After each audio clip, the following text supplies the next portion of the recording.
দীর্ঘ 8.5 বছর পরে আগামীকাল এসএসসির পরীক্ষা, নবম দশমের নিয়োগ পরীক্ষা রয়েছে আগামীকাল দুপুর 12টায়। কিন্তু আজও এসএসসি চেয়ারম্যান তিনি নিশ্চিত করে বলতে পারলেন না যে আগামীকালের এই পরীক্ষা আদৌ দাগি মুক্ত করা সম্ভব হবে কিনা। বারবার উত্তর এড়িয়ে গিয়েছেন সিদ্ধার্থ মজুমদার, এসএসসি চেয়ারম্যান। দেখুন,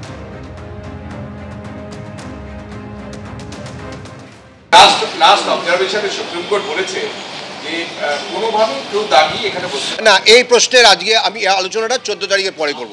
এটা এখানে আজকে জানানোর জন্য দরকার নেই। আমাদের ওয়েবসাইটে যেটুকু আছে, সুপ্রিম কোর্টের নির্দেশ যা আছে সেটা সবাই জানেন, সেই মেনেই তারা বসবেন, আসবেন, ইত্যাদি ইত্যাদি।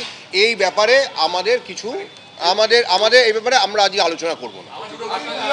আরেকটা একটি প্রশ্ন আছে না, এটা আমাদের প্রশ্নপত্র সুরক্ষিত আছে। এটাই আমাদের প্রশ্নপত্র সুরক্ষিত আছে। আমি কোনো নাম করে বলছি না, সুরক্ষিত আছে। না, এটা আমি বললাম প্রশ্নপত্র সুরক্ষিত না, আমাদের সুরক্ষিত আছে। না, আমাদের প্রশ্নপত্র সুরক্ষিত আছে, এইটুকু বলবো, আর কিছু বলবো না। পরীক্ষার পরে আপনারা সবাই বুঝতে পারবেন। আমি বলতে পারবো না, ওই নিয়ে আমার কোনো মন্তব্য নেই।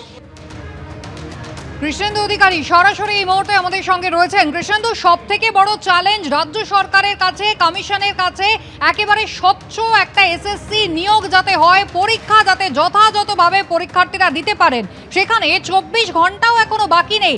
এসএসসি চেয়ারম্যান তিনি এটা নির্দিষ্ট করে বলতে পারছেন না যে আগামীকালের পরীক্ষাটা দাগি মুক্ত করা হবে। দেখো, এটাই সবচেয়ে বড় বিস্ময়ের। 24 ঘন্টাও বাকি নেই পরীক্ষা শুরু। প্রায় 5,66,000 ছাত্রছাত্রী বা শিক্ষক তারা পরীক্ষায় বসবেন, দুটো দফায় মিলিয়ে।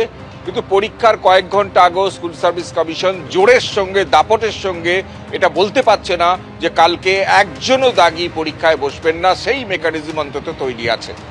তুমি জানো যে এই পরীক্ষাটা হচ্ছে অস্বচ্ছতার জন্য, অর্থাৎ আগের পরীক্ষায় অস্বচ্ছতা হয়েছে, প্রাতিষ্ঠানিক দুর্নীতি হয়েছে, চাকরি চুরি হয়েছে এবং বহু শিক্ষক তারা মেধার জোরে চাকরি পেয়েছেন, কিন্তু তাদেরও বাধ্য হয়ে চাকরিতে কালকের পরীক্ষায় বসতে হচ্ছে, কারণ যোগ্য অযোগ্য আলাদা করা যায়নি। এবং সুপ্রিম কোর্ট বাধ্য হয়ে গোটা প্যানেলটাকে বাতিল করেছে।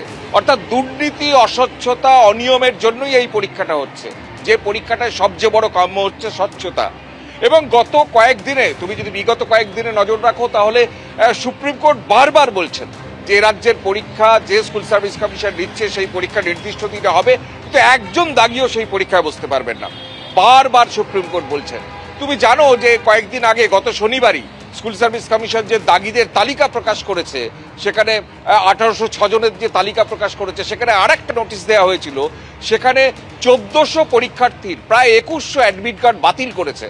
অর্থাৎ সুপ্রিম কোর্ট কার্যত চোখে আঙুল দিয়ে দেখিয়ে দিয়েছে এই দাগিদের বিরুদ্ধে তার কড়া অবস্থানের ফলে অন্তত 1400 জন তাদের অ্যাডমিট কার্ড বাতিল করতে হয়েছে স্কুল সার্ভিস কমিশনকে।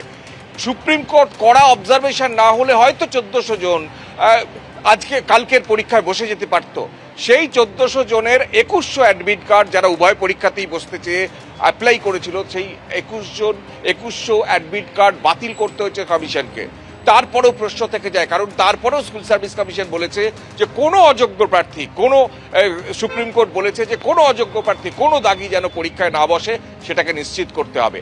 স্বাভাবিকভাবেই পরীক্ষার আগে সাংবাদিক বৈঠকে প্রশ্ন ছিল কমিশনের উদ্দেশ্যে যে কালকে কি পরীক্ষা দাগি মুক্ত হবে, কিন্তু জোরের সঙ্গে, দাপটের সঙ্গে কমিশন কিন্তু সেটা বলতে চাইলই না, বরঞ্চ আজকের এটা আলোচনার বিষয় নয় বলে এড়িয়ে গেল। সুতরাং একবার নয়, বারবার, একাধিকবার এই প্রশ্ন ছিল যে কালকে কি কোনো দাগি বসবেন বা বসতে পারেন, বা তাদের আটকাবার জন্য কি মেকানিজম তৈরি হয়েছে, কিন্তু কোনো প্রশ্ন দাপটের সঙ্গে, জোরের সঙ্গে তিনি বলতে পারলেন না, এবং বলতে পারলেন না যে কালকে একজনও দাগি পরীক্ষায় বসবে না, এবং যদি বসে তাদের পরীক্ষা বাতিল করা হবে।